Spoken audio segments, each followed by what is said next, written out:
கர்த்தருடைய வார்த்தைக்கு செல்வோம். ரோமருக்கு எழுதின நிருபம் 10ஆம் அதிகாரத்துக்கு நாம் திருப்போம். ரோமருக்கு எழுதின நிருபம் 10ஆம் அதிகாரம். ரோமருக்கு எழுதின நிருபம் 10ஆம் அதிகாரத்துக்கு திருப்போம். இன்றைக்கு தொடர்ந்து தேவனுடைய விசுவாசத்தை குறித்து போதிக்க போகிறோம். கடந்த பல வாரங்களாக இயேசு விசுவாசத்தை குறித்து போதித்த அந்த பகுதியிலிருந்து மார்க் 11ஆம் அதிகாரத்திலிருந்து எடுத்து தேவனுடைய விசுவாசத்தை குறித்து போதித்து வருகிறோம். ஒரு அத்தி மரத்தை பார்த்து இனி ஒரு காலம் உன்னிடத்தில் ஒருவனும் கனி புசியாதிருக்க கடவன் என்று சொல்லுகிறார். 24 மணி நேரத்தில் அது வேரோடு பட்டு போகிறது. அதை பார்த்து ஆச்சரியப்பட்ட சீஷர்களை பார்த்து சொல்றாரு, தேவனுடைய விசுவாசத்தை உடையவர்களாக இருங்கள். எவனாகிலும் அந்த மலையை பார்த்து நீ பெயர்ந்து சமுத்திரத்திலே தள்ளுண்டு போ என்று சொல்லி தன் சொன்னபடியே நடக்கும் என்று தன் இருதயத்தில் சந்தேகப்படாமல் விசுவாசித்தால் அவன் சொன்னபடியே ஆகும் என்று சொல்லி போதிக்கிறார். அந்த பகுதியிலே நிறைய காரியங்கள் தேவனுடைய விசுவாசத்தை குறித்த வெளிப்பாடு அடங்கி இருக்கிறது. அதை வேணுமென்றே அவர்களுக்கு போதிக்கிறார். தேவனுடைய விசுவாசத்தை குறித்து, எப்படிப்பட்ட விசுவாசத்தை தேவன் உடையவராக இருக்கிறார், அந்த விசுவாசத்தை எப்படி நாம் பயன்படுத்த வேண்டும், எப்படி அது வேலை செய்கிறதெல்லாம் டெமான்ஸ்ட்ரேட் பண்ணி காமிச்சு போதிக்கிறார். இதான் போதித்து வருகிறோம். அதன் பல்வேறு அம்சங்களை சொல்லி வருகிறேன். இந்த தேவனுடைய விசுவாசத்தில் ஒரு முக்கியமான காரியம் கடந்த பல வாரங்களாக நாம் போதித்து வருகிறோம். அது என்னன்னா, நம்முடைய வார்த்தைகள். விசுவாச ஜீவியம் என்றால் அதில் நம்முடைய வார்த்தைகளுக்கு மிகப்பெரிய ஒரு பங்கு உண்டு. விசுவாச ஜீவியம் என்று சொன்னா ஏதோ நான் விசுவாசத்தில் ஜீவிக்கிறேன் அப்படின்னு சொல்லிட்டு எதையோ நம்பிட்டு இருக்கிறது இல்லை.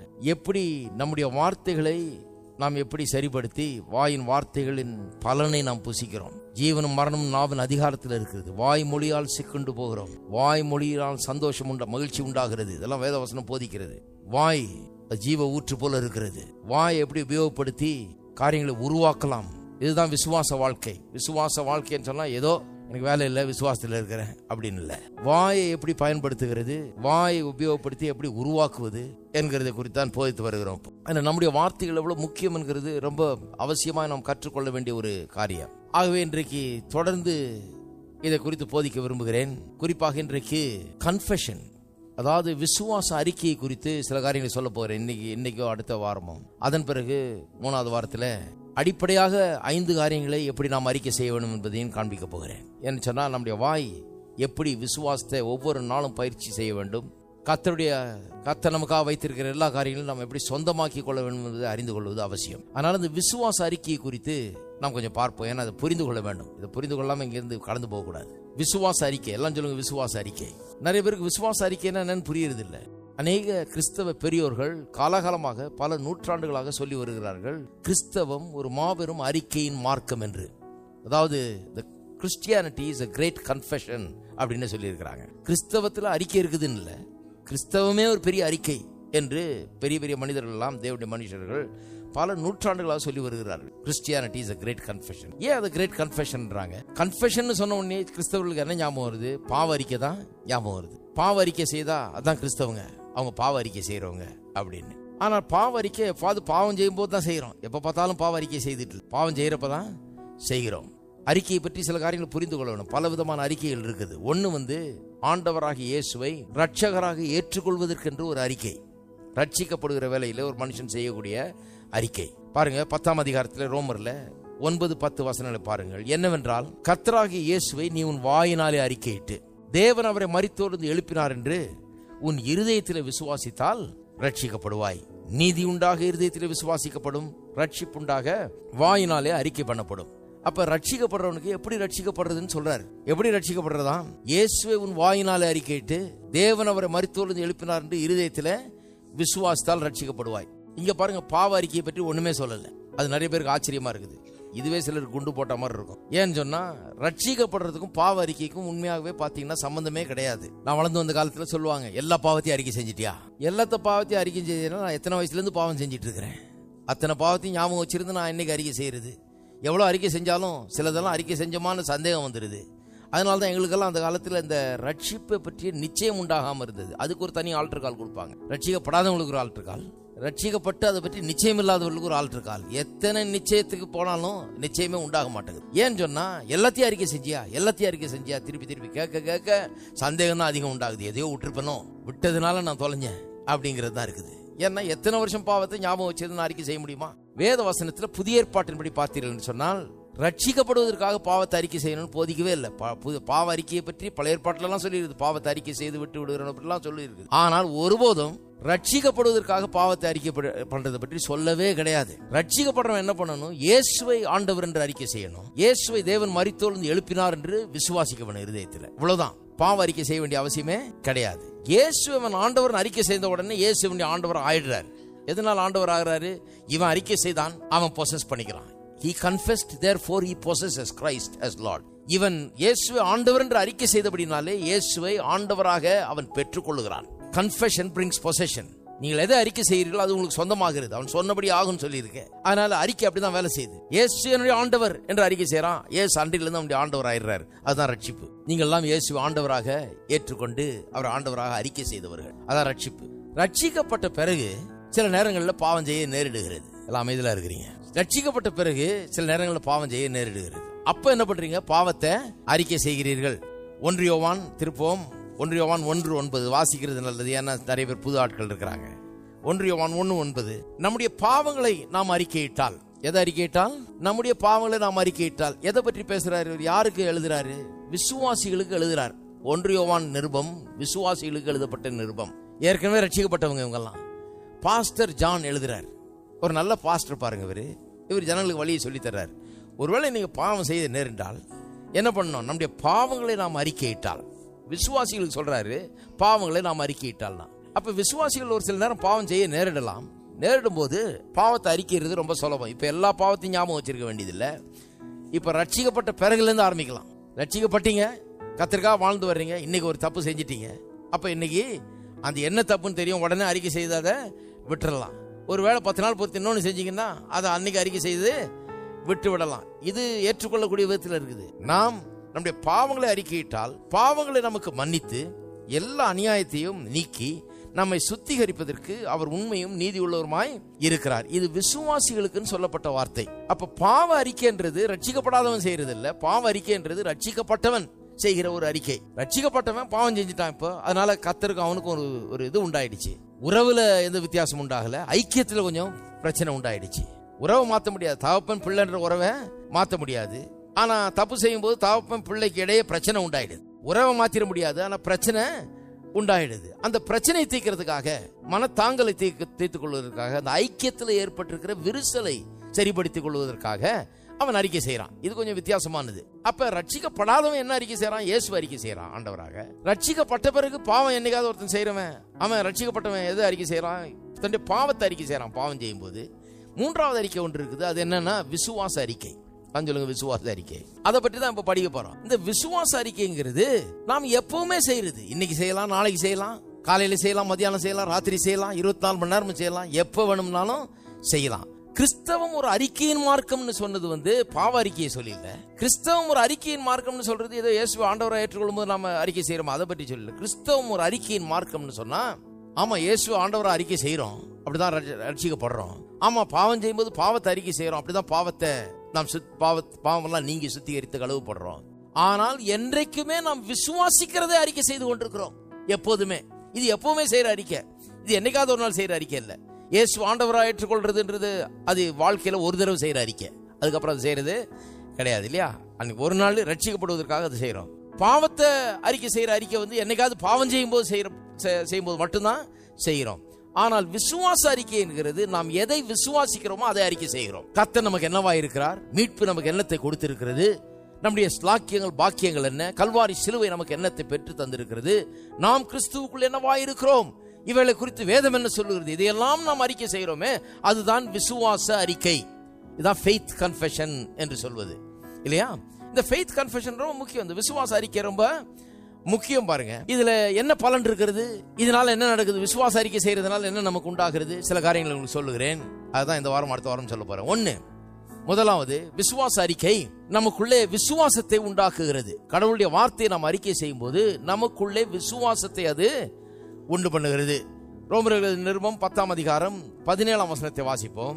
ஆதலால் விசுவாசம் கேள்வியினாலே வரும், கேள்வி தேவனுடைய வசனத்தினாலே வரும். விசுவாசம் எப்படி வரும்னு சொல்லி இருக்கு பாருங்க.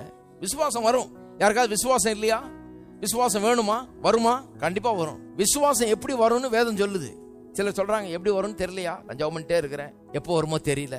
விசுவாசம் வரும். எப்படி வரும்ன்றது கரெக்டா வேதத்தில் சொல்லப்பட்டிருக்கிறது, சொல்லி தந்திருப்பட்டிருக்கிறது. எப்படி வருமா? விசுவாசம் கேள்வியினால் வரும், கேள்வி தேவனுடைய வசனத்தினாலே வரும் என்று சொல்லப்பட்டிருக்கிறது. அப்ப கவனிக்க வேணும். வேதம் ஒரு சில காரியங்களை குறிப்பிட்ட விதத்தில் சொல்லும் போது அது என்னவென்று கவனித்து நாம் பார்ப்பது அவசியம், கவனித்து நாம் தெரிந்து கொள்வது அவசியம். எப்படி வருமா? விசுவாசம் கேள்வியினால் வரும். கேள்வி எப்படி வரும்? தேவனுடைய வசனத்தினாலே வரும். அப்புறம் வாசிக்கிறேன் பாருங்க. இப்படி இருக்க அவர்கள் கேள்விப்படவில்லையா என்று கேட்கிறேன். இஸ்ரவேலரை பற்றி சொல்றாரு. அவங்க என்ன கேள்விப்படலையா? ஏன் அவங்களுக்கு விசுவாசம் வரல? அவங்க வாழ்க்கையே பெரிய பிரச்சனையா இருந்தது பாருங்க. இந்த தேவனுடைய மக்கள் இஸ்ரவேலர் கானான் தேசத்தை வாக்குத்தத்தம் பண்ணி போய் சேரல. கடைசியில ஆளுங்கெல்லாம் வனாந்தரத்திலேயே செத்து போனார்கள். வாழ்க்கை அப்படி பிரச்சனையா இருக்குது. அதனால அதை பற்றி டிஸ்கஸ் பண்றாரு. அவர்கள் கேள்விப்படலையா? ஏன் விசுவாசம் அவங்களுக்கு வரலன்றாரு. ஏன் அந்த ஆளுகள்லாம் கர்த்தர் அவ்வளவு ஆசீர்வதிச்சாரு, கானான் தேசத்தை தர்றேன்னாரு, பாலந்தேனு ஓடுற தேசத்தை தர்றேன்னாரு, ஏன் அவங்க கேள்விப்படலையா? அவங்க பிரச்சனை என்ன? ஏன் விசுவாசம் அவங்களுக்கு வரல, கேள்விப்படவில்லையா என்று கேட்கிறேன். கேள்விப்பட்டார்கள். அவைகளின் சத்தம் பூமி எங்கும், அவைகளின் வசனங்கள் பூச்சக்கரத்துக்கு கடைசி வரைக்கும் செல்லுகிறதே. இஸ்ரவேலர் அதை அறியவில்லையா என்று கேட்கிறேன். அறிந்தார்கள். முதலாவது மோசே, எனக்கு ஜனங்கள் இல்லாதவர்களை கொண்டு நான் உங்களுக்கு எரிச்சல் உண்டாக்குவேன், புத்தியினம் உள்ள ஜனங்களாலே உங்களுக்கு கோபம் ஊட்டுவேன் என்றார்.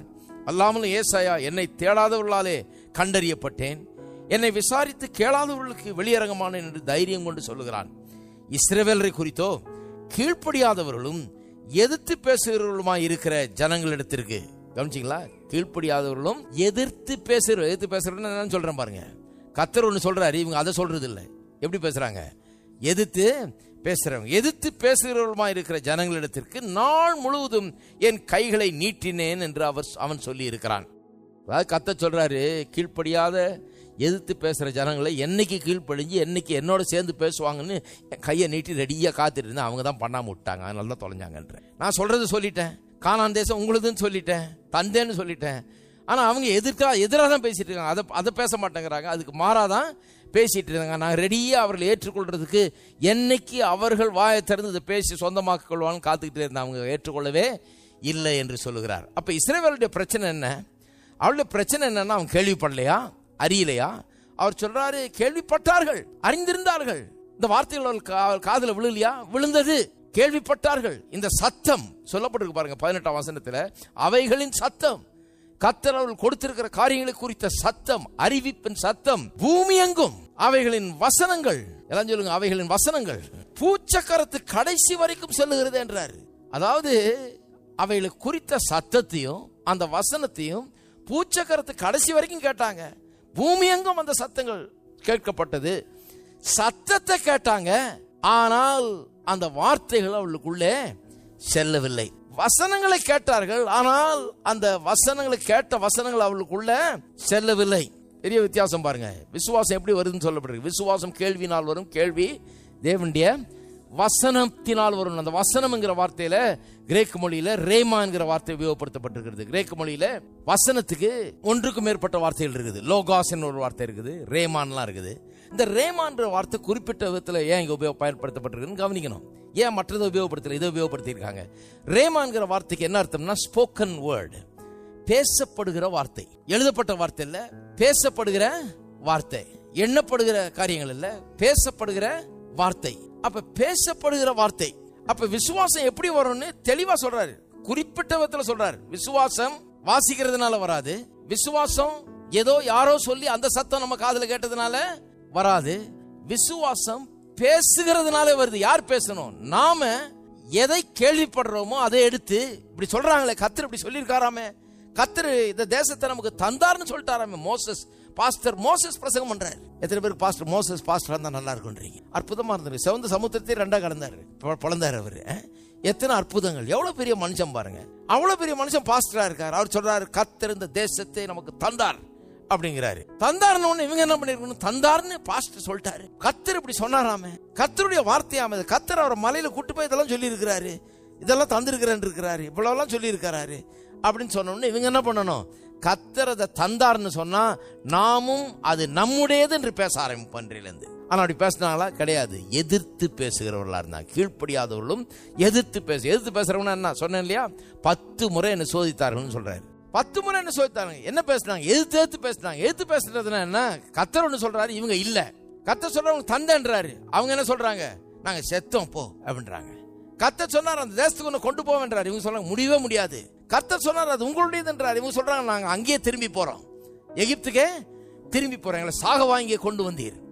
எதிர்த்து பேசுகிறவர்கள், அதாவது கர்த்தர் என்ன சொன்னாரோ அதை பேசாம இவங்க என்ன நினைக்கிறாங்களோ, இவங்களுக்கு என்ன படுதோ, இவங்க மூடு எப்படி இருக்குதோ, இவங்களுடைய பயங்கள் அதன் அடிப்படையில் அவர் பேசுறாங்க. கர்த்தர் சொன்னதன் அடிப்படையில் அவர்கள் பேசவில்லை. இவங்க என்ன பண்ணிருக்கணும்? கர்த்தர் சொன்னார்னு உடனே அந்த சொன்னதை கேட்டா பத்தாது. கவனிங்க நல்லா, எப்படி விசுவாசம் வருது? விசுவாசம் கேள்வியினாலும், கேள்வி பேசப்படுகிற வார்த்தையினாலும் வருகிறது, வசனத்தினாலும் வருகிறது. அப்ப வசனத்தை கேட்டா போதாது, இவங்க அந்த சத்தத்தை கேட்டா போதாது. கேட்டு அந்த வசனத்தின் சத்தத்தை கேட்டு, அந்த வசனத்தை கேட்டு அதன் வெளிப்பாடை உள்ளத்திலே பெற்று அந்த வசனத்தை இவர்கள் பேச வேண்டும். அப்பதான் விசுவாசம் வரும். இப்ப ஏன் விசுவாசம் வரலன்னு தெரிஞ்சிருச்சு. கேட்டாங்க, கேள்விப்படவில்லையா? கேள்விப்பட்டார்கள். அறியவில்லையா? அறிந்தார்கள். ஏன் வரல? இவங்க வாயை திறந்து அதை பேசல. எத்தனை பேருக்கு தெளிவா விளங்குது? இவங்க வாயை திறந்து ஒரு நாளும் கானான் தேசம் என்னுடையது சொன்னாங்களா? என்னைக்காவது ஒரு நாள் சொல்லவே இல்லை. பாலும் தேனும் ஓடுற தேசம் என்னது சொன்னாங்களா? சொல்லவே இல்லை. அதான் சொல்றாரு, கேள்விப்பட்டார்கள், அறிந்தார்கள், இருந்தாலும் விசுவாசம் வரல. விசுவாசம் எப்படி வருது? விசுவாசம் கேள்வியினால் வருகிறது. கேள்வி எப்படி வருகிறது? பேசப்படுகிற வார்த்தையினால் வருகிறது. யார் பேசுற வார்த்தையினால? யாரோ ஒருத்தர் பேசுற வார்த்தையினால இல்ல, நான் அதை கேள்விப்பட்டு நான் பேசுறேன் பாருங்க, அந்த வார்த்தையினால வருகிறது. அப்ப அதுதான் விசுவாச அறிக்கை. நிறைய பேருக்கு இது வழங்காதனால தான் இந்த விசுவாச அறிக்கையை எதுக்குறாங்க. ஏன்னா அவங்களுக்கு இதெல்லாம் தெரியல. நான் என்ன சத்தியம் கேள்விப்பட்டேன், நான் என்ன சத்தியம் எனக்கு போதிக்கப்படும். எதுக்கு வந்திருக்கீங்க? சத்தியத்தை கேட்கறீங்க இல்லையா? சத்தம் கேட்கறது. ஆம்பிளிஃபயர்லாம் வச்சு நீங்க பிரசங்கம் பண்றோம். மோசே எப்படி பிரசங்கம் பண்ணாருன்னு தெரியல, பாவம். எந்த ஆம்பிளிஃபயர் இல்லாம, எந்த ஃபெசிலிட்டி இல்லாம அவர் பிரசங்கம் பண்ணி இருக்கிறாரு. கேள்விப்பட்டார்கள், அறிந்தார்கள். சத்தம் பூமியின் கடைசி வரைக்கும் சென்றது, பூச்சங்கரத்தின் கடைசி வரைக்கும் சென்றதான். கேள்விப்படலைன்னு சொல்ற ஆளே இருக்க முடியாது. அவங்க இருந்த இடமெல்லாம் அந்த சத்தம் அறிவிக்கப்பட்டது. ஆனால் அவர்கள் அந்த வசனத்தை பேசவில்லை. கடவுள் எப்படி வச்சுட்டாருன்னா, உங்களுக்கு விசுவாசம் வேணும்னா நீங்க பேசினாதான் உங்களுக்கு விசுவாசம் வரும். ஆகவேதான் விசுவாச அறிக்கை ரொம்ப முக்கியம். நீங்க என்னைக்கு வசனத்தை பேசலையோ அன்னைக்கு உங்களுக்கு வராது. நீங்க எல்லா பிரசங்கமும் கேட்கலாம், விசுவாசம் வராது. பிரசங்கம் கேட்கறது நல்லது. பிரசங்கம் கேட்கும்போது வெளிப்பாடு வரும், அறிந்து கொள்கிறீர்கள். ஆனா நீங்க என்னைக்கு அது உங்களுடையது என்று பேசவில்லையோ அன்னைக்கு விசுவாசம் உங்களுக்கு வராது. நானே உன் பரிகாரியாய் கர்த்தர் சொல்லியிருக்காரு, நான் பிரசங்கம் பண்றேன். அவர் எப்படி இன்றைக்கு சுகம் அளிக்கிறார் நான் சொல்றேன், உங்களுக்கு பிரசங்கம் நடக்குது. ஆனா நீங்க அவரே என் பரிகாரியாகிய கர்த்தர், என் பரிகாரி அவர் என்று நீங்க சொல்லலனா, நீங்க ஒவ்வொரு நாள் அதை சொல்லலனா, வியாதியின் மத்தியில் அதை சொல்லலனா, விசுவாசம் அந்த சுகத்தை உண்டாக்குவதற்கு வராது. அப்படிதான் எல்லாத்திலையும் நீங்க சொல்லலனா வராது. இருக்கீங்களா? இப்ப விளங்குதா எதுக்கு நிறைய பேருக்கு, நிறைய கிறிஸ்தவங்களுக்கு விசுவாசமே வரலன்னு? நிறைய விசுவாசிகள் எப்படிப்பட்ட விசுவாசிகள்? பிரசங்கம் கேட்கிற விசுவாசிகள், கோயிலுக்கு போகிற விசுவாசிகள், சத்தத்தை கேட்கிற விசுவாசிகள், கேள்விப்படுற விசுவாசிகள். ஆனா தாங்க மட்டும் அதை எடுத்து பேச மாட்டாங்க. ஏன்னா அந்த கும்பலா நீங்க விசுவாச அறிக்கை பண்ற கும்பலா? ஏன்னா அவங்களுக்கு விளங்கல பாருங்க, அதனால நம்மளை கிண்டல் பண்றது. விசுவாச அறிக்கை பண்ற கும்பலா? அது என்ன பிரசங்கம்? அது விசுவாச அறிக்கையா? அறிக்கை நான் சுகமானேன்னு சொல்லணுமா? அது ஏன் நான் சொல்லணும்? சுகமான நான் சொல்லிட்டு போறேன். விசுவாசம் வரவே முடியாது. ஏன்னா அவங்களுக்கு என்ன விளங்கல, நான் சொன்னாதான் விசுவாசம் வரும். நான் கேள்விப்பட்டா விசுவாசம் வரும்னு எழுதல, நான் வாஸ்தா விசுவாசம் வந்து எழுதியிருக்கல, நான் கோட்டத்துக்கு போயிட்டு வந்தேன்னா விசுவாசம் வரும்னு எழுதியிருக்கல, பிரசங்கத்தை கேட்டேன்னா விசுவாசம் வரும்னு எழுதியிருக்கல.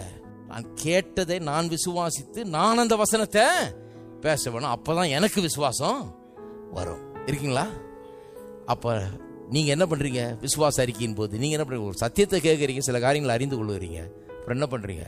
பொழுதன்னைக்கு அதை சொல்றீங்க, கர்த்தர் என் மெய்ப்பரா இருக்கிறார், நான் தாழ்ச்சி அடைய. நேத்தான பாஸ்டர் சொன்னார், நேத்தான அந்த வசனத்தை வாஸ்தவம், நேத்தான அந்த விலைக்கு சொன்னாரு, நான் தாழ்ச்சி அடையேன், பசி பட்டினி எனக்கு கிடையாது, நான் தாழ்ச்சி அடைய மாட்டேன், குறைவுகளெல்லாம் தன்னுடைய மகிமையை நிறைவாக்குகிறார். இதை நீங்க சொல்றீங்க. உங்க வாயிலிருந்து என்னைக்கு வருதோ, எவ்வளவு அதிகமா வருதோ அவ்வளவுக்கு அதிகமா விசுவாசம் உங்களுக்குள்ள வரும். உங்க வாயில வரல, நான் மட்டும் பிரசங்கம் பண்ணிட்டு உங்களுக்கு வராது. இருக்கீங்களா? நீங்க பிரசங்கத்தை கேட்கலாம், நீங்க பிரசங்கத்தை கேட்டு சிரிக்கலாம், சந்தோஷமா உட்காந்து கேட்டு போலாம், ரொம்ப இன்ட்ரெஸ்டிங்கா இருந்துச்சுங்கலாம். ஆனாதான் இன்ட்ரெஸ்டிங்கா இருக்கிற ஆளுங்கிட்ட நான் கேட்கறது, இன்ட்ரெஸ்டிங்கா இருந்தது சரி, நீங்க அதை விசுவாசிக்கிறீங்களா? நீங்க அதை பேசுறீங்களா? நீங்க அதை நம்புறீங்களா? அந்த வசனம் உங்க வாயில இருக்குதா? இல்லைன்னா வெறும் இன்ட்ரெஸ்டிங்கா இருந்தது பிரயோஜனம் கிடையாது, அது உங்களுக்கு பயனளிக்காது. நீங்க அதை எடுத்து ஒவ்வொரு நாளும் பேசுறீங்களா? ஒவ்வொரு நாளும் பேசிக்கொண்டே இருக்கும்போது விசுவாசம் வருகிறது. இருக்கீங்களா? இப்படிதான் விசுவாசம் வருது பாருங்க. ஏன்னா கடவுள் விசுவாசத்தை இதுக்குள்ள வச்சுட்டார். எதுக்குள்ள? வசனத்துக்குள்ள வச்சுட்டார். வசனம் வந்து பேக்டா இருக்குது, உள்ள விசுவாசத்தை உள்ளடக்கி இருக்குது. விசுவாசம் என்கிறது ஒரு பெரிய ஆவிக்குரிய சக்தி. அது என்ன பண்ணுது? அந்த வசனம் என்ன சொல்றதோ அதை நிறைவேற்றக்கூடிய சக்தி. அது சுகத்தை பற்றி சொல்றதுன்னா அது சுகத்தை கொடுக்கக்கூடிய சக்தி அந்த வசனத்துக்குள்ள வச்சிருக்கிறாரு. ஒரு ஆகாரத்தை சாப்பிட்டா அதுக்குள்ள எப்படி சத்து இருக்குதோ, அந்த சத்து எப்படி நம்ம ரத்தத்துக்குள்ள போய் கலந்து நம்முடைய சரீரம் முழுவதையும் பலப்படுத்துதோ, அதுபோல இந்த விசுவாசம் என்கிற சக்தி இந்த ஆவிக்குரிய ஆகாரமாகிய வசனத்தை எடுத்து நம்முடைய வாயில வைத்து நாம் உட்கொள்ளும் போது, அதை அறிக்கை செய்யும் போது, அதுல உள்ள சக்தி நமக்குள்ள போய் நம்முடைய ஆவியை அது பலப்படுத்துகிறது. ஆவிக்குரிய விதத்தில் நம்மை பலப்படுத்துகிறது. அவ்வளவுதான். கர்த்தர் அப்படி வச்சுட்டார். அப்ப விசுவாசம் எப்படி வருது? இப்படிதான் வருது. கேள்விப்படுறதுனால வருது. கேள்விப்படுறது எப்படி கேள்விப்படுறோம்? நம்ம வாயினால என்ன கேட்க வேண்டும். நம்ம வாயில சொல்லி நம்ம காது கேட்க வேண்டும். என்ன வேணும் உங்களுக்கு? சுகம் வேணுமா? உங்க வாயில வசனத்தை சொல்லி உங்க காது அதை கேட்க வேண்டும். செழிப்பு வேணுமா? உங்க வாயில கர்த்தருடைய வார்த்தை நீங்க சொல்லி உங்க காது அதை கேட்க வேணும். தேவனுடைய ஆசீர்வாதங்கள் வேணுமா? உங்க வாயில வார்த்தைகளை சொல்லி வசனத்தை சொல்லி அந்த வார்த்தையில உங்க காதுகள் கேட்க வேண்டும். குடும்பத்தில் சமாதானம் வேணுமா? நிம்மதி வேணுமா? உங்க வாயில அதுக்குரிய வார்த்தைகளை சொல்லி உங்க காதுகள் அதை கேட்கணும். அப்பதான் குடும்பம் நல்லா இருக்குன்ற விசுவாசம் உங்களுக்கு வரும். இருக்கீங்களா? உங்களுக்கு என்ன தேவை, என்ன விரும்புகிறீர்கள், அதை பெற்றுக்கொள்ளும்படியாக உங்க வாயில கர்த்தருடைய வார்த்தையை பேசி உங்க காது கேட்கும் போது தான் விசுவாசம் வரும். அப்படி உண்டாக்கிட்டார் கர்த்தர். இங்க இருந்து இங்க போய் அப்படிதான் வருது விசுவாசம். எங்கேயோ சத்தம் கேட்டு வர்றது இல்ல. இங்க இருந்து உங்க வாயில இருந்து உங்க காதுக்கு போய் அப்படிதான் விசுவாசம் வருகிறது. இருக்கீங்களா? எத்தனை பேருக்கு புரிஞ்சது? வெறும் சத்தத்தை கேட்டா வந்துடாது, வெறும் வாஸ்தா வந்துடாது. வாசிக்கணும், ஆலயத்துக்கு போறோம், அதெல்லாம் பலன் இருக்குது. ஆனால் விசுவாசம் வர்றது எப்படி வருது? நீங்க அதை ஏற்றுக்கொண்டு நீங்க வாயில பேசும்போது தான் உங்களுக்கு விசுவாசம் வருது. சரி, அடுத்தது ஏன் அறிக்கை செய்யறோம்? ஏன் விசுவாச அறிக்கை ரொம்ப முக்கியம்? எப்பவும் விசுவாசத்தை அறிக்கை செய்து கொண்டே இருக்கணும். நாம் யார்? கிறிஸ்துவுக்குள் நாம் என்னவா இருக்கிறோம்? நமக்கு என்ன கொடுக்கப்பட்டிருக்கிறது? சிலுவை நமக்கு என்ன தந்திருக்கிறது? மீட்பு நமக்கு என்ன கொடுத்திருக்கிறது? தேவ ஆவியின் மூலமா நமக்கு என்ன உண்டாயிருக்கிறது? வசனத்தின் மூலமா நமக்கு என்ன உண்டாயிருக்குது?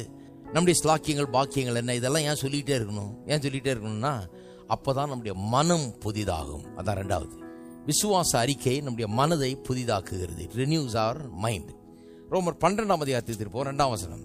நீங்கள் இந்த பிரபஞ்சத்துக்கு ஒத்த வேஷம் தெரியாமல் தேவனுடைய நன்மையும் பிரியமும் பரிபூர்ணமான சித்தம் இன்னதென்று பகுத்தறியத்தக்கதாக உங்கள் மனம் புதிதாகிறதுனாலே மறுரூபம் ஆகுங்கள். எல்லாம் சொல்லுங்க, மனம் புதிதாகிறதுனாலே. மனம் புதிதாகிறதுனாலே மறுரூபமாகுங்கள். மறுரூபமாகனா மாற்றப்படுங்கள், வேற ஒரு மனுஷனை போல மாறுங்கள். வெறும் ரட்சிக்கப்பட்ட போதாது. ரட்சிக்கப்பட்ட பிறகு என்ன பண்ணணும்? மனம் புதிதாக வேண்டும். மனம் புதிதாகனா எண்ணங்கள் புதிதாக வேணும். ஒரு மனுஷன் நினைவுகள் எப்படியோ அப்படிதான் அவன் இருப்பான்னு சொல்லி இருக்குது. எண்ணத்தை புதிதாக்கலனா, வெறும் நான் ரட்சிக்கப்பட்டேன்னு சொல்லி அப்புறம் எண்ணத்தை புதிதாக்கலனா அந்த வாழ்க்கை ரட்சிக்கப்படாதவனுடைய வாழ்க்கை போல அநேக நேரத்தில் இருக்கும். ஏனென்று சொன்னால் எண்ணங்களின்படி தான் நாம் இருக்க முடியும். அதனால தான் ரட்சிக்கப்பட்டவர்கள் அநேகர்கள் ரட்சிக்கப்படாதவர்கள் போல இருக்கிறாங்க. ஏன்னா அவர்கள் எண்ணங்கள் புதிதாகவில்லை. அவங்க எண்ணத்தில் அவநம்பிக்கை, எண்ணம் விசுவாசத்தை உடையதா இல்லை. எண்ணம் நம்பிக்கை இல்லை. எண்ணத்தில் முற்போக்கான எண்ணங்கள் கிடையாது. எண்ணம் தோல்வியின் எண்ணமா இருக்குது. எண்ணம் வியாதியின் எண்ணமா இருக்குது. எண்ணம் ஒரு விதமான என்னால் முடியாது, எனக்கு செய்ய முடியாது, எனக்கு பலன் இல்லை அப்படிங்கிற ஒரு எண்ணமா இருக்கிறது. விசுவாசியின் எண்ணம் மாதிரி இல்லை. இது தோல்வியின் எண்ணமா இருக்கிறது. ஆகவே அவர்களால் வெற்றி பெற முடியாமல் இருக்கிறது. ஏன்னா மனம் புதிதாகிறதுனால அவர்கள் மாற்றப்பட வேண்டும். இந்த மனம் புதிதாகிறது என்பது குறித்து நிறைய சண்டே ஈவினிங்ஸில் நான் போய்த்திருக்கிறேன். இது ரொம்ப முக்கியம் பாருங்க. மனம் புதிதாக வேண்டும். நிறைய பேருக்கு இந்த பழைய எண்ணங்கள் மாற வேணும். நிறைய பேருடைய எண்ணங்கள் எப்படி இருக்குதுன்னா, அவங்க நினைக்கிறாங்க தங்களுக்கு வந்திருக்கிற எல்லா பிரச்சனையும் கடவுள் தான் போட்டு இவங்களுக்கு பிரச்சனை கொடுத்துட்டு இருக்கிறாரு நினைச்சிட்டு இருக்கிறாங்க. ஒருத்தர் சொல்றாரு பாருங்க, கர்த்தர் ஏதோ காரணத்தினால என்ன நொறுக்க சித்தம் கொண்டாருங்க. ஆகவே நான் சொல்லிட்டேன் கர்த்தர்கிட்ட, நொறுக்கி கொள்ளும் ஆண்டவரே. பிசாசு பார்த்தான், இந்த ஒரு ஆள் நொறுக்குன்னு இருக்கிறார், போட்டு நொறுக்க அவரு. ஏன்னா அவர் நல்லா ஓப்பனாக இருக்கிறாரு. போட்டு நொறுக்க அவர் கர்த்தர் தான் நொறுக்குனாருன்னு கூடிய சீக்கிரம் கர்த்தரை சபிச்சுட்டு அந்த ஆள் சாவான், போட்டு நொறுக்கு அப்படின்னு போட்டு பிசாசு நொறுக்கிறான் பாருங்க. ஏன்னா மனது தப்பா யோசிக்குது, அதனால வாழ்க்கை தப்பா போகிறது. கடவுளுடைய சித்தம் என்ன? மனம் புதிதாகணும். அதை பற்றி நான் கூட அப்படி நினைச்சதெல்லாம் உண்டு அந்த காலத்தில். ஆனால் ஒரு காலகட்டத்தில் என்னுடைய மனம் புதிதாக ஆரம்பித்து விட்டது. கடவுளுடைய சித்தம் என்னங்கிறது பாருங்கள். செவ்வாய்க்கிழமைகளில் இப்போ இதை போதித்து கொண்டிருக்கிறோம், மலை பிரசங்கத்தை போதித்து கொண்டிருக்கிறோம். அதில் கர்த்தருடைய ஜெபத்தை குறித்து இப்போ போதித்து கொண்டிருக்கிறேன். போன வாரம் அதை பற்றி சொன்னேன். கர்த்தருடைய ஜெபம் என்ன சொல்லுது? எப்படி ஜெபம் பண்ணணும்னாரு? பரமண்டலத்தில் இருக்கிற எங்கள் பிதாவே, உம்முடைய நாமம் பரிசுத்தப்படுவதாக, உம்முடைய ராஜ்யம் வருவதாக, உம்முடைய சித்தம் பரமண்டலங்களில் செய்யப்படுவது போல பூமியிலேயும் செய்யப்படுவதாக. பரலோகத்தில் செய்யப்படுவது போல பூமியிலேயும் உம்முடைய சித்தம் செய்யப்படுவதாக. அப்ப தேவனுடைய சித்தம் பரலோகத்தில் செய்யப்படுது. அங்க ஒன்றும் பிரச்சனை இல்லை, அவர் சித்தம் தான் நடக்குது. இங்கே தான் பிரச்சனை. ஏன்னா ஆளாளுக்கு ஒரு சித்தம் இருக்குது. இங்கே உம்முடைய சித்தம் அங்கே நடக்கிறது போல இங்கே என்னுடைய வாழ்க்கையில் நடப்பதாக. அந்த காலத்தில் சின்ன பையனாக இருக்கும்போது ஒரு பாட்டு பாடுவோம் பாருங்க. Heaven came down and glory filled my soul. பாட்டை பாடிட்டு அப்புறம் பிரசங்கம் வந்து இதை கேன்சல் பண்ணுறதுக்கு பிரசங்கம் பண்ணுவோம். பாட்டு வந்து heaven came down glory filled my soul பாடுவோம். அப்புறம் பிரசங்கம் பண்ணும்போது ஹெவன் கேம் டவுன்லாம் கிடையாது.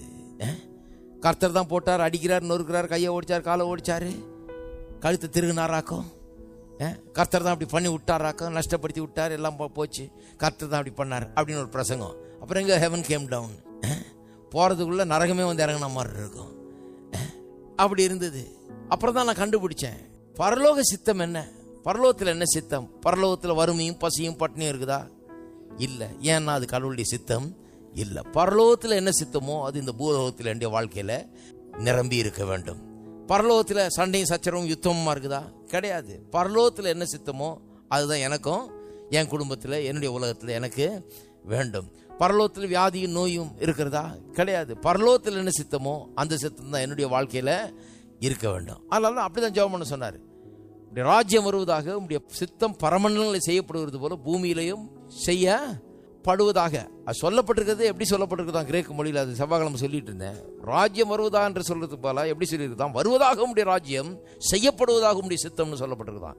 ரெண்டுத்துக்கு பெரிய வித்தியாசம் இருக்குது. ராஜ்யம் வருவதாக, சித்தம் செய்யப்படுவதாக, பரமண்டலத்தில் செய்யப்படுவது போல பூமியிலும் செய்யப்படுவதான்னு சொல்றதுக்கும், வருவதாக உடைய ராஜ்யம், செய்யப்படுவதாக உடைய சித்தம்னு சொல்றதுக்கும் பெரிய வித்தியாசம் இருக்குது. என்ன வித்தியாசம்னா, சிலர் ஜெபம் பண்ணுவாங்கல்ல, இயேசுவே எனக்கு உதவி செய்யும், அது ஒரு ஜெபம். சில நேரத்தில் அதுக்கும் ஜெபம் பதில் அளிக்கிறார். ஏன்னா அவங்க அந்த லெவலில் தான் இருக்கிறாங்க. ஆனால் போக போகாது பெட்டராக கற்றுக்கணும் இல்லையா? போக போக எப்படி ஜெபம் பண்ணுறாங்க?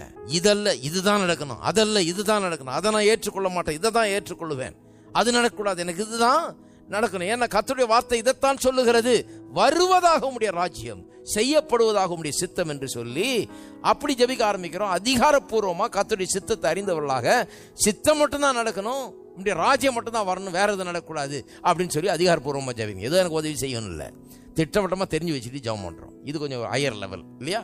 அப்படிதான் ஜெபம் பண்ணணுன்றாரு. அப்போ வந்து கர்த்தருடைய சித்தம் என்ன, பரலோகத்தில் என்ன நடக்குது, அதுதான் என்னுடைய வாழ்க்கையில் நடக்க வேண்டும். குடும்பம் பரலோகம் மாதிரி இருக்க வேண்டும். உங்களுடைய கையின் பிரயாசங்கள் பரலோகம் மாதிரி இருக்க வேண்டும். உங்களுடைய வாழ்க்கை பரலோகம் மாதிரி இருக்க வேண்டும். அப்படி மாற்ற வேண்டும். அதுதான் கர்த்தருடைய சித்தமாக இருக்கிறது. சந்தோஷம், சமாதானம், நிம்மதி, சுகம், பலன், ஆரோக்கியம் எல்லாம் இருக்க வேண்டும். இதை ஒவ்வொரு நாளும் என்ன பண்ணணும், நாம் நிலைநிறுத்த வேண்டியதாக இருக்கிறது. எப்படி இதை நிலைநிறுத்துகிறோம்? நம்முடைய வாயின் அறிக்கையினாலே. பரலோகத்தில் உம்முடைய சித்தம் செய்யப்படுவது போல பூமியிலே உம்முடைய சித்தம் செய்யப்படுவதாக. அதான் செவ்வாய்க்கிழமை போச்சம் பாருங்க. 4 காரியங்களை குறித்து அதை விதமாக ஜெபம் பண்ணணும். எப்படி? நம்மை குறித்து, நம்முடைய வாழ்க்கையில கடவுளுடைய ராஜ்யம் வரணும், பரலோக சித்தம் இங்கே பூமியில என்னுடைய வாழ்க்கையில செய்யப்படணும்.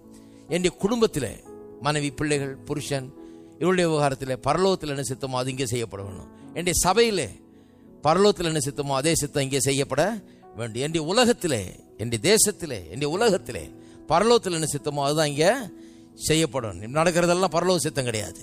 பரலோகத்தில் என்ன சித்தமோ அதுதான் இங்கே செய்யப்பட வேண்டும். இப்படிதான் நம்ம ஜெபம் இருக்கணும். அப்ப அதுதான் அறிக்கை பாருங்க, அதுதான் விசுவாச அறிக்கை. ஆனா மனம் புதிதாகாதவங்க எப்படி இருக்கிறாங்க? ஏதோ பிரதர் நடக்கிறது நடக்கட்டும், எது நடந்தாலும் கர்த்தர் செய்தாருன்னு எடுத்துக்குவோம். ஒருத்தர் சொல்றாரு, அதுக்கு இன்னொருத்தர் ஆமேன் பிரதர், என்ன நடந்தாலும் கர்த்தர் தான் செய்யறாருன்னு எடுத்துக்குவோம் பிரதர். என்ன பண்றது? கவனிச்சிருக்கீங்களா? இப்போ கிறிஸ்தவங்க பேசுறது பார்த்தீங்கன்னா வேடிக்கையா இருக்கும்.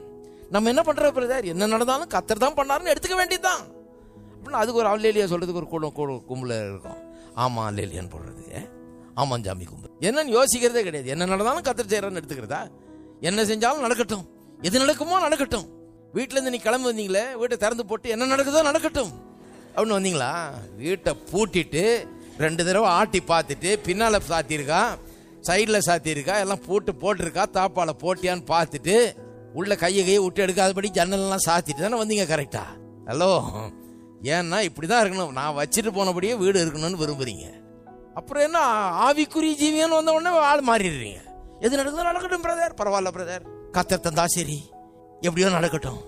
என்ன நடக்கணும், என்ன நடக்கணும் நீங்க விரும்புறீங்க? எதை விரும்புறீங்க? அதை முடிவு பண்ணுங்க. கடவுளுடைய சித்தம் என்ன? இருக்கீங்களா? எத்தனை பேர் இருக்கிறீங்க? அப்ப மனம் புதிதாக வேண்டும். இயேசு பாருங்க கரெக்டா இருக்காரு. 40 நாள் அங்கே உபவாசம் இருந்தவர் பிசாசு வந்து சோதிக்கிறான். இந்த கல்லுகளை அப்பமாக்கணும். பசியா இருக்க ஆள்கிட்ட சொல்ற வார்த்தையா அது? அவனுக்கு தெரியுது பாருங்க எங்க அடிச்சா வலிக்கணும். கரெக்டா வந்து கல்லுகளை அப்பமாக்குன்றான். உடனே அவர் சொல்றார், மனுஷன் 40 நாள் மாத்திரமல்ல தேவனுடைய வாயிலிருந்து புறப்படுகிற ஒவ்வொரு வார்த்தையினாலும் பிழைப்பான் என்று எழுதி இருக்கிறதே. வெறும் இந்த எழுதி இருக்கிறதேன்ற ஒரு வார்த்தையை சொல்லியே நரகத்தை கலங்கடிச்சார் இயேசு. 3 தடவை அது சொன்னார். 3 தடவை சோதிக்கிறான் பாருங்க. 3 தடவை எழுதி இருக்கிறதே எழுதி இருக்குது எழுதி. எப்போ எழுதி இருக்குது? நூற்றுக்கணக்கான வருஷங்கள் முன்பதாக உபாகமம் 8ஆம் அதிகாரத்தில் எழுதி இருக்குது இந்த வசனங்கள்லாம். ஒவ்வொரு சோதனையின் போதும் அவர் மறு உத்தரவு சொல்றாரு பாருங்க அவனுக்கு. அதெல்லாம் வந்து அங்கே எழுதி இருக்குதுங்க. எந்த காலத்தில் எழுதுனது? நூற்றுக்கணக்கான வருஷத்துக்கு முன்னால எழுதுனதை வச்சு எழுதி இருக்கிறதேன்றாரு. அந்த எழுதி இருக்கிறதேன்னு சொன்னா அவன் ஓடி போயிட்டான். அதுக்கு பதிலே கிடையாது அவங்ககிட்ட இருந்து. அடுத்ததுக்கு போயிடுறான். மறுபடியும் எழுதி இருக்கிறதேன்னு சொல்றாரு. அதை விட்டு ஓடிடுறான். மறுபடியும் சொல்றாரு எழுதி இருக்கிறதே. எழுதி இருக்கிறதேன்ற அந்த ஒரு வார்த்தையில் இருக்கிற வல்லமையை கொஞ்சம் கவனிங்க. அப்ப எழுதி இருக்கிறத கொஞ்சம் கவனிப்பீங்க. எழுதி இருக்கிறது வெறும் அந்த எழுதி இருக்கிறதுக்காக அல்ல, உங்க வாயிலே அது பேசப்படுவதற்காக, அது உங்களுடைய உள்ளத்தில் வருவதற்காக, விசுவாசம் உண்டாகிறதுக்காக எழுதப்பட்டிருக்கிறது. என்ன எழுதி இருக்குதோ அதை பேச வேண்டும். நான் சொல்றேன், நூற்றுக்கணக்கான ஆண்டுகளுக்கு பிறகு இயேசு பேசினார், பிசாசே ஓடி போனான். நான் சொல்றேன், இந்த 2000 வருஷத்துக்கு பிறகு இப்பவும் நீங்க எழுதி இருக்கிறதேன்னு பேசுறீங்கன்னா அதை எதிர்த்து நிற்கக்கூடிய அவ்வளவு பெரிய பிசாசு இந்த உலகத்திலே கிடையாது. எந்த பிசாசு நிற்க? எழுதி இருக்கிறதே. சிங்க குட்டிகள் தாழ்ச்சி அடைந்து பட்டினி கிடக்கும் கர்த்தரை தேடுகிறவர்களுக்கோ ஒரு நன்மையும் குறைவுபடாது என்று எழுதி இருக்கிறதே. நானே உன் பரிகாரியாகிய கர்த்தர் என்று எழுதி இருக்கிறது. உன் அப்பத்தை தன்னித்து ஆசீர்வதித்து வியாதி விலக்குவேன், ஆயுசு நாட்களை பூரணப்படுத்துவேன் என்று எழுதி இருக்கிறது. எழுதி இருக்கிறது. நான் உன்னை விட்டு விலகுவதும் இல்லை, உன்னை கைவிடுவதும் இல்லை என்று எழுதி இருக்கிறது. எழுதி இருக்குதுன்னு சொன்னீங்கன்னா அதை எதிர்த்து நிற்கக்கூடிய சத்துரு இந்த உலகத்திலே கிடையாது. இங்கதான் பாருங்க நிறைய பிரசங்கர் கூட தவறு விட்டாங்கன்னு நினைக்கிறேன். இங்க எழுதி இருக்கிறத பற்றி ஒன்றும் சொல்லல. பிளேட்டோ இப்படி சொன்னாரு, அரிஸ்டாட்டில் இப்படி சொன்னாரு, சாக்ரட்டிஸ் இப்படி சொன்னாரு. அங்கே எப்படி எழுதி இருக்குது, இங்கே எப்படி எழுதி இருக்குது. அங்கே எழுதி இருக்கிறது, இங்கே எழுதி இருக்கிறது எடுத்து ஒரு வார்த்தை சொன்ன அதிகாரப்பூர்வமா இங்கே கர்த்தர் சொல்லி இருக்கிறார். எழுதி இருக்கிற ஒரு வார்த்தை எடுத்தீங்கன்னா நரகத்தையே கலங்கடிக்க முடியும் உங்களால. அவ்வளவு வல்லமை இங்கே இருக்கிறது. நல்லா பாருங்க, இந்த காலத்தில் அந்த மாதிரி பிரசங்கம் தான் இல்லாம போச்சு. அதனாலதான் ஜனங்க இங்க கிறிஸ்தவ ஆட்டம் கண்டுடுச்சு. ஹலோ, ரொம்ப அமைதியா இருக்கிறீங்க. இவங்க ஆட்டு விற்கிறதுக்கு போல இப்ப ஆட்டை வைக்கப்படுறாங்க. இவங்க ஆட்டு விற்கப்படுகிறார்கள். ஏன்னு சொன்னா இந்த மாதிரி பிரசங்கத்தை விட்டுட்டோம். நம்ம எழுதி இருக்கிறதேன்றது பிரசங்கம் பண்ண விட்டோம். எழுதி இருக்குது பிரதர், அது இருந்தா கூட அது எழுதி 4000 வருஷம் ஆகுது பிரதர், அது நமக்கு பொருந்துமா? அதுக்கு நமக்கு பொருந்துமான்றதுக்கு 1008 டிஸ்கஷன். எல்லாத்திலையும் 1000 கேள்வி. இவங்க கேள்வியெல்லாம் சந்தேகப்பட்டு அதை கேள்வியா கேட்டு. அன்றைக்கி ஒரு கிறிஸ்தவ சேனல் ஒரு டிவி பார்த்துட்டு நம்ம ஒரு டாக்குமெண்ட்ரி காமிக்கிறாங்க. பைபிளில் இருக்கிற ஒரு இதையும் எடுத்து அதுக்கு இந்த ப்ரொஃபஸருங்கள்லாம் என்ன ஆட்சேபனை தெரிவிக்கிறாங்க. இது நடந்திருக்காது, இது நடக்கவே முடியாதாக்கும், இது ஆகவே ஆகாதாக்கும், இது ஆகிறதுக்கு வாய்ப்பே இல்லையாகும்னு சொல்கிறாங்க. இன்னொரு ப்ரொஃபஸர் சொல்கிறார் இது ஆகும், எப்படி ஆகும் நான் சொல்கிறேன் அப்படிங்கிறாரு. இதெல்லாம் கிளியர் பண்ணி வர்றதுக்குள்ள ஆள் அவ்வளோதான். இது தனியாக படிச்சுட்டு இருக்க வேண்டிதான். அப்படியே நான் நேராக இதுக்கு போயிடுறது. எழுதியிருக்குதா சந்தோஷம், அவ்வளோதான். கேள்வியே கிடையாது எனக்கு. எழுதியிருந்தா நான் எடுத்துக்கிறேன். கர்த்தர் சொல்லியிருக்காரா? கர்த்தர் சொல்லியிருந்தா அது அப்படிதான். அதை நான் விசுவாசிக்கிறேன். அதை அதிகாரப்பூர்வமாக நான் பிரசங்கிக்கிறேன். அவருக்கு அது வேலை செஞ்சது எனக்கு ஏன் வேலை செய்யாது, உங்களுக்கு ஏன் வேலை செய்யாது? அவர் எழுதியிருக்கதே என்ன பிசாசே ஓடி போயிட்டான். நீங்கள் எழுதியிருக்கதேன்னு சொன்னால் அவங்க ஓட மாட்டான் உங்கள்கிட்ட. அதுதான் என்னுடைய கேள்வி. சிம்பிளாக முடிஞ்சு போச்சு விஷயம். அவர்கிட்ட ஓடினான்னா உங்கள்கிட்டையும் ஓடுவான். அவர் இயேசுங்க அதனால ஓடினா கிடையாது, அப்படி சொல்லப்படவில்லை. அவர் ஒரு மனிதனா நின்று தான் அங்கே செயல்படுறாரு. இயேசுன்றதுனால அவங்க ஓடல, தேவகுமாரன்றதுனால ஓடல, எழுதி இருக்குதுன்னு சொன்னதுனால தான் ஓடினாங்க. அப்போ அதை நீங்களும் செய்யலாம். நீங்கள் ஒன்றும் தேவகுமாரனா இருக்க வேண்டியதில்லை. எழுதி இருக்குதுன்னு சொன்னால் அப்போ தான் ஓடி போயிடுவான். இருக்கீங்களா? ஒரே வார்த்தை எழுதி இருக்குதுன்னு வச்சு ஆட்டுன்னு ஆட்டிட்டார் அவனை. ஆனால் அங்கே தான் இப்போ கோட்டை விட்டாங்க.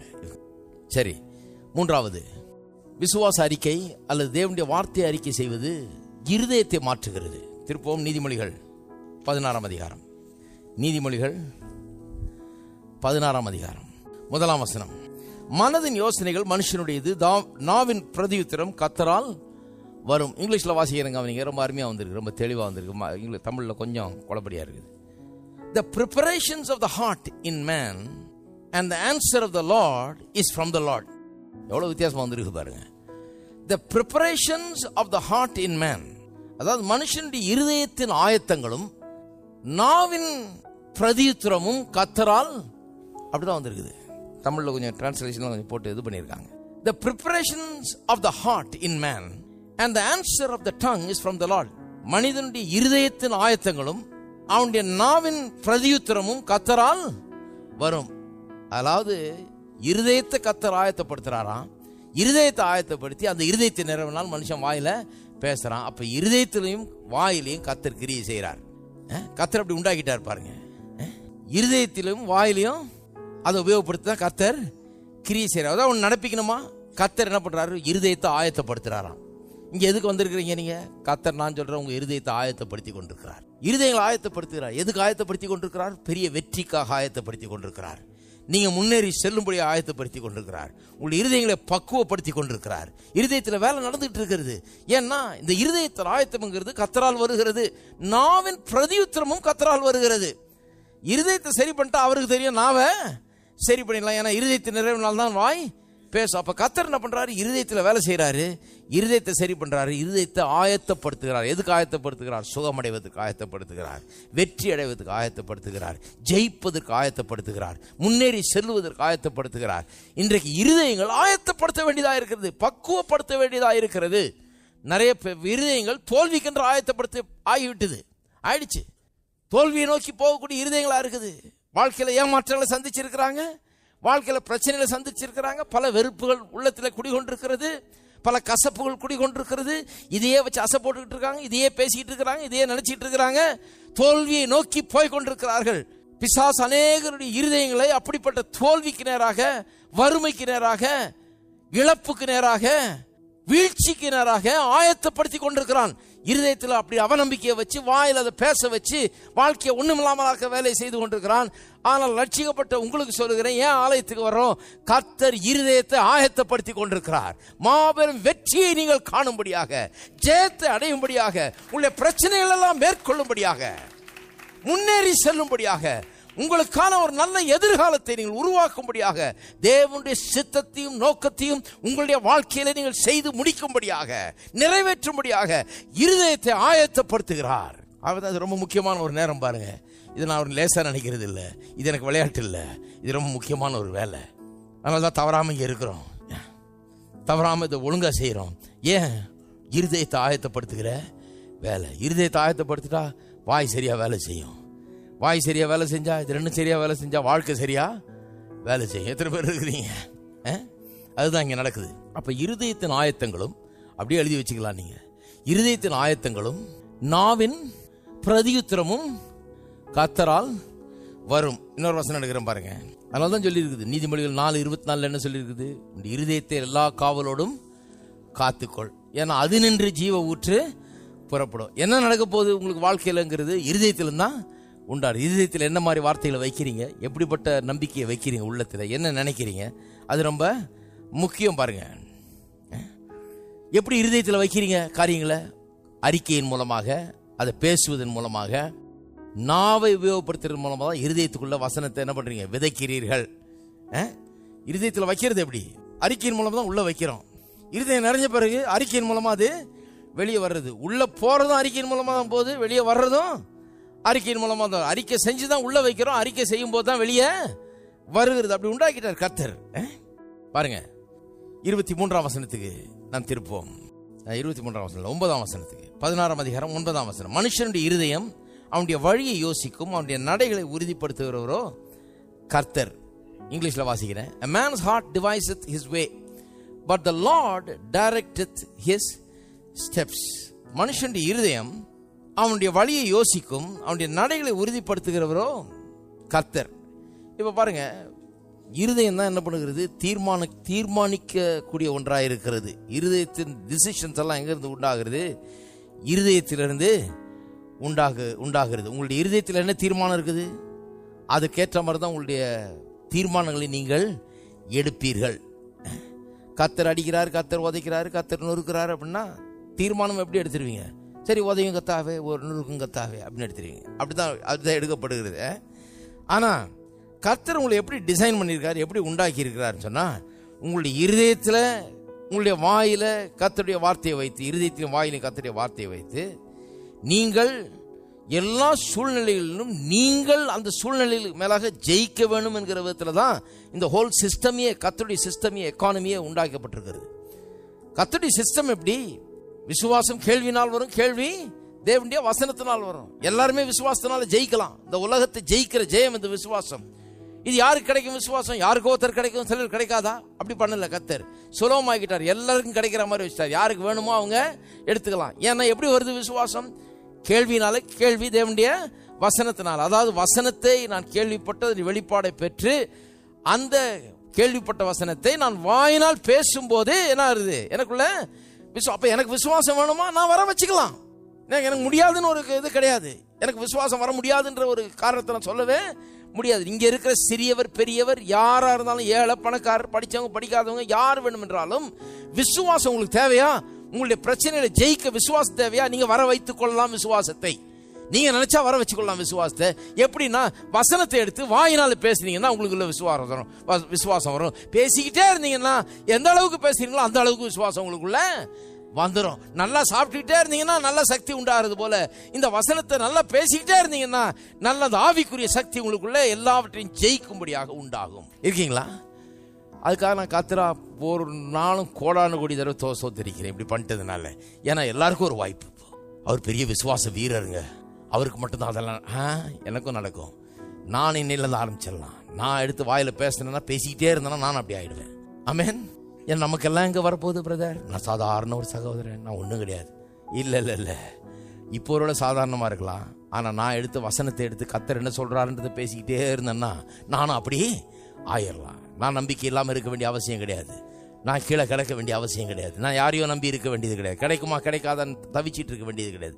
நானும் வாக்கு தத்தங்களை எடுத்து நான் பேச ஆரம்பிச்சேன்னா எனக்கும் அது வாய்க்கும். ஏன்னா எனக்கும் விசுவாசம் வந்துடும். சம வாய்ப்புகளை கொடுக்குறார் எல்லாருக்கும் தேவன். Equal opportunity. ஹலோ.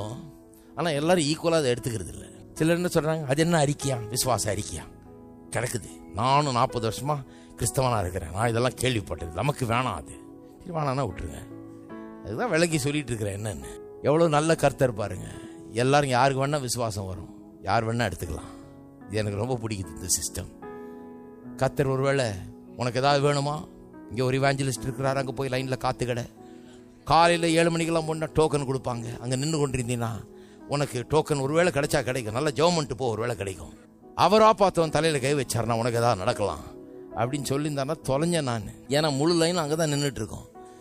அப்புறம் இந்த லைனில் நான் அடித்து பிடிச்சி ரேஷன் கடையில் அடித்து போடுற மாதிரி போனோம். ரொம்ப கஷ்டம். ஊருக்கு வர 2 இவாஞ்சலிஸ்ட்டை வச்சு அங்கே போய் பார்த்துக்கிட்டு இருந்தாருன்னா அப்புறம் நான் பிரசங்கம் பண்ண ஆரம்பிச்சேன், என்ன கொடூரமான கர்த்தர்னு. கர்த்தர் நல்லவர். அவர் சொல்லிட்டார், உனக்கு வேணுமா, நீ வீட்டில் உட்காந்து வசனத்தை எடுத்து வாயில பேசு, பேசிக்கிட்டே இருந்தேன்னா உனக்கு உண்டாகுன்றார். இதை அறிந்து கொள்ளாம தான் இதை கிரிட்டிசைஸ் பண்றாங்க பாருங்க. இது என்னன்னு புரிஞ்சு கொள்ளாம தான் இந்த கன்ஃபெஷன்றதை இவங்க இதை பற்றி தவறா பேசுகிறார்கள். ஒவ்வொருத்தரும் நீங்க யாரா இருந்தாலும் சரி, விசுவாசம் உங்களுக்குள்ள வரும் நிச்சயமா. இன்னைக்கு இல்லைன்னா நாளைக்கு வரும். பேசிக்கிட்டே இருந்தீங்கன்னா வரும். எதுக்கு விசுவாசம் வேணுமோ அதுக்கு வரும், நிச்சயமா வரும். சரி, 23ஆம் வசனம், 16ஆம் அதிகாரம் 23ஆம் வசனம். 9ஆம் வசனம் சொல்லுது, ஒரு மனுஷனுடைய வழிகளை அவன் இருதயத்தில் தீர்மானிக்கிறான் பாருங்க. இருதயம் ரொம்ப முக்கியம். அவன் தீர்மானிக்கிறான், கர்த்தர் அவனை நடத்துகிறார். சரி, 23ஆம் வசனத்தை வாசிப்போம். 16:23. ஞானியின் இருதயம் அவன் வாய்க்கு அறிவை ஊட்டும், அவன் உதடுகளுக்கு அது மேன்மேலும் கல்வியை கொடுக்கும். ஆங்கிலத்தில் வாசிக்கிறேன். The heart of the wise teaches his mouth and addeth learning to his lips. எல்லாமே இப்படிதான் வேலை செய்து பாருங்க. இருதயம் மாற்றப்பட்டு அப்புறம் வாய் மாறி அப்புறம் தான் வாழ்க்கை மாறுது. இருதயத்தில் ஞானம் உண்டாகி வாயில ஞானத்தை பேசி அப்படிதான் நல்ல வாழ்க்கை உண்டாகிறது. அப்ப இருதயம் மாற்றப்பட வேணும். அப்ப நான் அறிக்கை செய்யும் போது, வாயை திறந்து கர்த்தருடைய வார்த்தை பேசும்போது என் இருதயத்துக்குள்ள ஒரு பெரிய மாற்றம் ஏற்படுகிறது. நம்பிக்கை இல்லாத இருதயமாக, பயந்து கொண்டிருந்த இருதயமாக, சந்தேகத்து கொண்டிருந்த இருதயமாக இருந்த இருதயம் இப்ப என்ன பண்ணுகிறது? விசுவாசிக்கிற இருதயமா மாறிடுது. ஒரு காரியத்தை நீங்க விசுவாசிக்கவே இல்லைன்னா கூட நீங்க அதை பேச ஆரம்பிங்க, பேசுறது விசுவாசிக்க ஆரம்பிச்சிருவீங்க. விளங்குதா? இப்போ விசுவாசிக்காம இருக்கலாம், ஆனா நீங்க எதை பேசுறீங்களோ அதை விசுவாசிக்க ஆரம்பிச்சிருங்க. பேசிக்கிட்டே இருங்க, விசுவாசிக்க ஆரம்பிச்சிருவீங்க. இருதயம் மாறிடும். இருதயம் மாறணும்னா வாய் மாறிடும், வாய் மாறணும்னா வாழ்க்கை மாறிடும். இவ்வளவுதான். கர்த்தர் இப்படிதான் உண்டாக்கி விட்டார். அப்ப அதுக்கு தான் அறிக்கை. எதுக்கு நான் அறிக்கை செய்யறேன்? இருதயத்தை மாற்றுறதுக்காக நான் அறிக்கை செய்து கொண்டிருக்கிறேன். என்னுடைய இருதயத்தை மாற்றுறதுக்காக நான் அறிக்கை செய்து கொண்டிருக்கிறேன். 15ஆம் அதிகாரம் 23ஆம் வசனத்தை பாருங்க. மனுஷனுக்கு தன் வாய்மொழியினால் மகிழ்ச்சி உண்டாகும். மகிழ்ச்சி எங்கன்னு தேடிட்டு இருக்காங்க நிறைய பேர். எப்படி வருதுன்னு சொல்லிட்டாரு. வாயை திறந்தா மகிழ்ச்சி வரும்ன்றாரு. இப்போ வாயை திறந்தா வரணும்னா இருதயத்தில் முதல்ல வார்த்தையை போடணும், அப்புறம் அது வாயில வரணும், அப்புறம் தான் மகிழ்ச்சி உண்டாக்கலாம். நாமளே மகிழ்ச்சியை உண்டாக்கலாம். சரி, அப்ப இருதயத்தை மாற்ற முடியுமா? எத்தனை பேர் சொல்லுங்க இருதயத்தை மாற்ற முடியுமான்னு? இருதயத்தை மாற்றலாம். எப்படி மாற்றலாம்?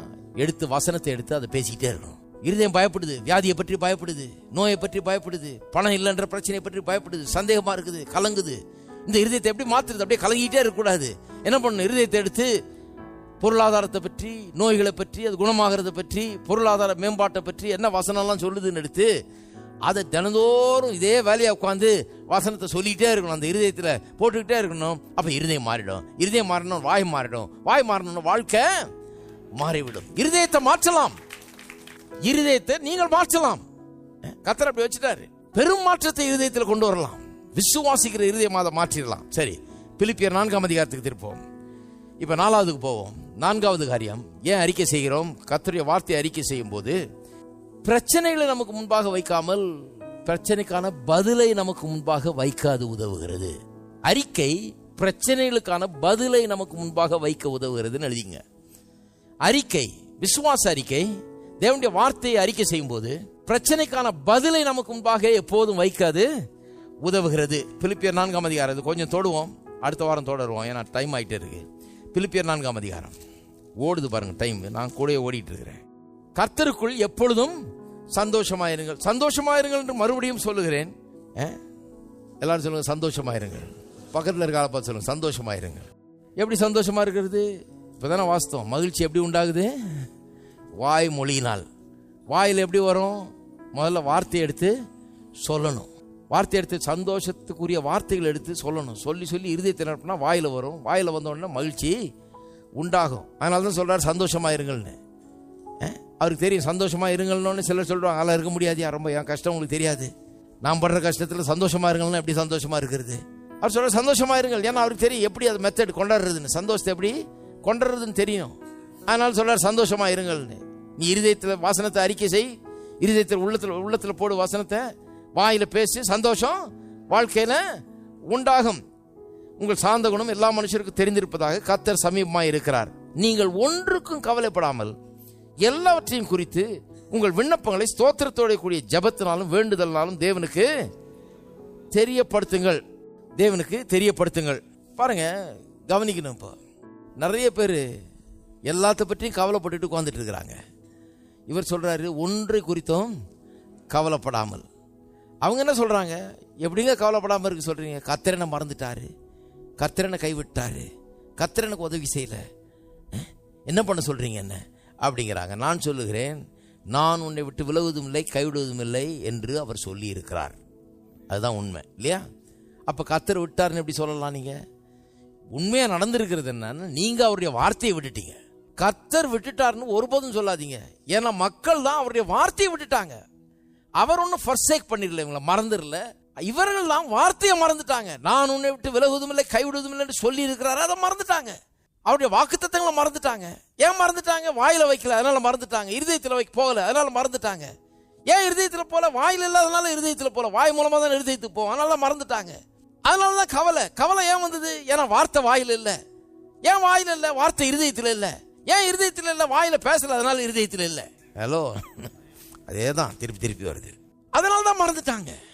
இப்ப எப்படி மறக்காம இருக்கிறது? வார்த்தையை பேசிட்டே இருக்கணும், அறிக்கை செய்துகிட்டே இருக்கணும், கர்த்தருடைய வார்த்தையை சொல்லிட்டே இருக்கணும். அப்ப இருதயம் அதனால நிரம்பும். இருதயம் நிறைஞ்சிருச்சுன்னா வாய் அதை சொல்லிட்டே இருக்கும். சொல்ல சொல்ல சொல்ல விசுவாசம் பெருகிட்டே இருக்கும், வேலை நடக்கும்.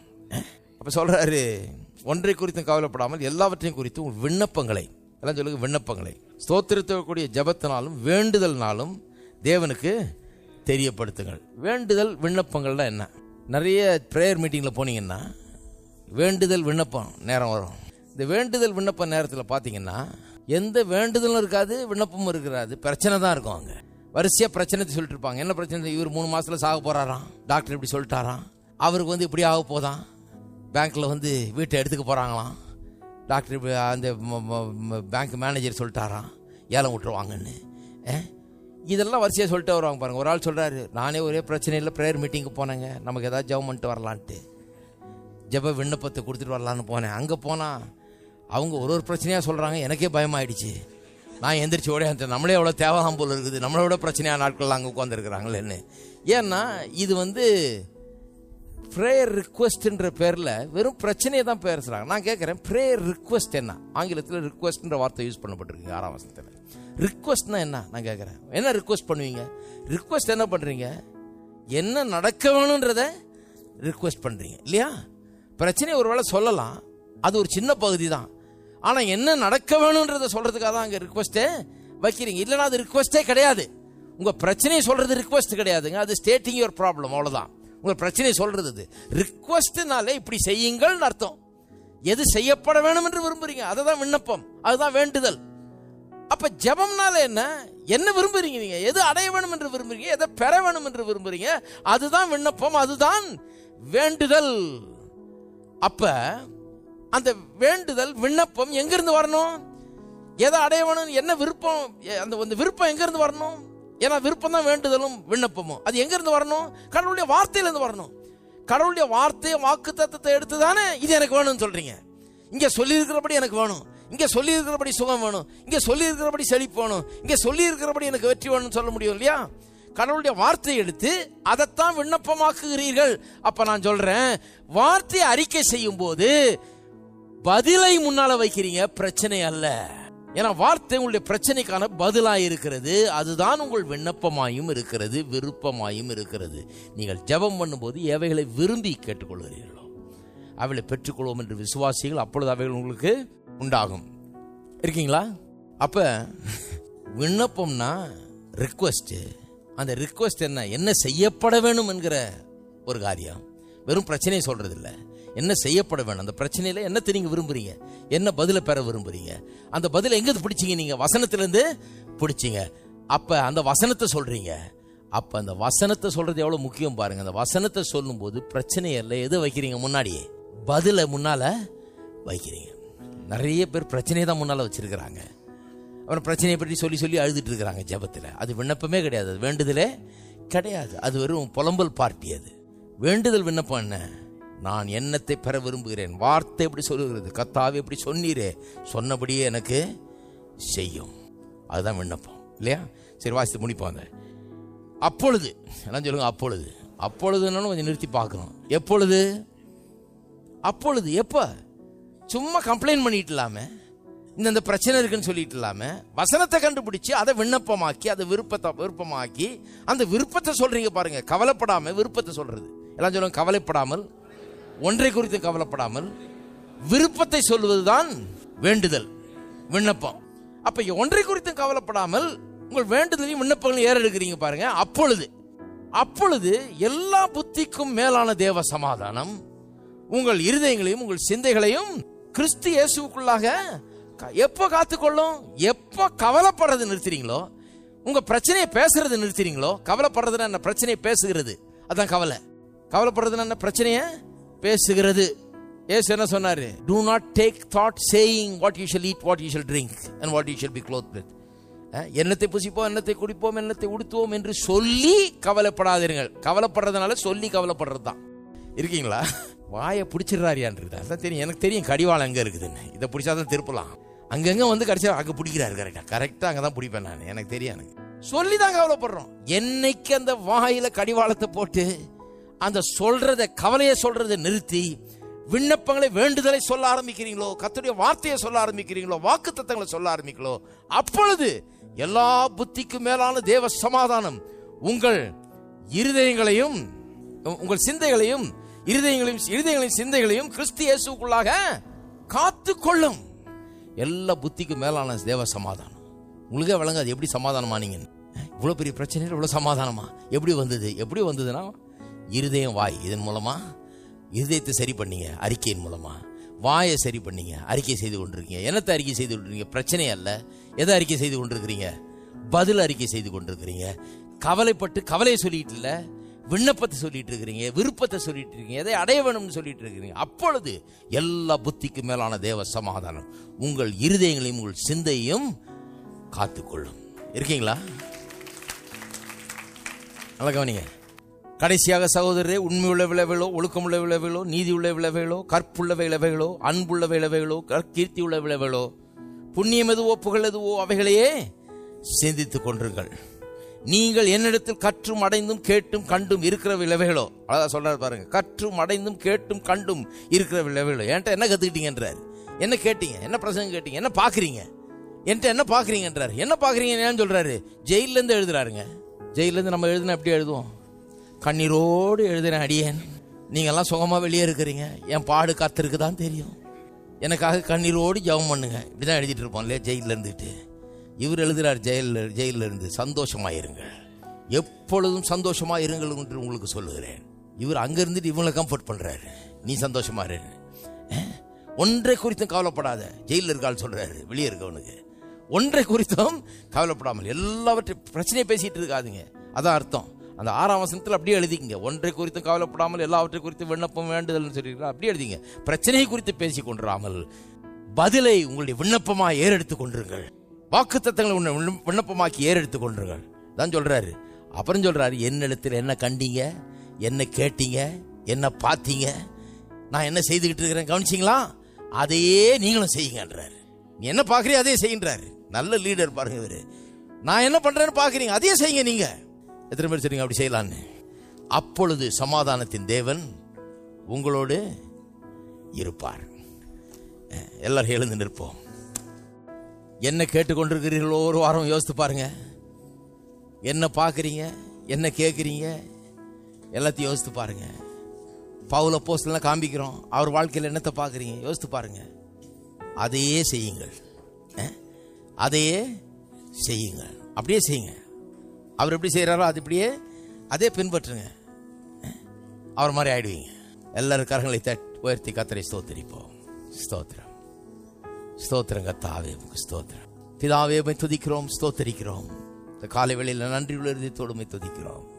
இங்க இருக்கிற ஒவ்வொருவருக்கும் இந்த காலை வேளையில் நம்பிக்கை உண்டாக்குவதற்குரிய விதத்தில் நீர் உள்ளங்களோடு பேசினபடி ஆளுமுக்கு ஸ்தோத்திரம். இங்க இருக்கிற ஒவ்வொரு கடைசி மனுஷனுங்க தாவை நம்பிக்கையை பெறலாம். மகா பெரிய பிரச்சனையில் சிக்கி கொண்டிருக்கிறவர்கள் கூட அந்த பிரச்சனையிலிருந்து விடுதலை ஆவதற்கு வேண்டிய விசுவாசத்தை, நம்பிக்கை உள்ளத்தில் பெற முடியுங்க தாவே. கேள்வினால விசுவாசம் வருகிறது, தேவனுடைய வசனத்தினாலே அது வருகிறது என்று சொல்லப்பட்டிருக்கிறது. கேட்ட வசனத்தை, நம்பிக்கையின் வார்த்தைகளை, வாக்கு தத்தங்களை எடுத்து இவர்கள் வாயால பேசி இவருடைய உள்ளத்தில் விசுவாசம் உண்டாகட்டும். அறிக்கையின் மேன்மை உணர்ந்து கொள்ளட்டும். ஒவ்வொருவரும் வார்த்தை ஒவ்வொரு நாளும் அறிக்கை செய்யட்டும். ஒவ்வொரு நாளுங்க தாவே அதை அறிக்கை செய்து கொண்டே இருக்கட்டும். ஒவ்வொரு வாழ்க்கையில் அது கிரியை செய்யட்டும், விசுவாசத்தை உண்டாக்கட்டும், மனதை புதிதாக்கட்டும், இருதயத்தை மாற்றட்டும், வாழ்க்கையை மாற்றட்டும் கர்த்தாவே.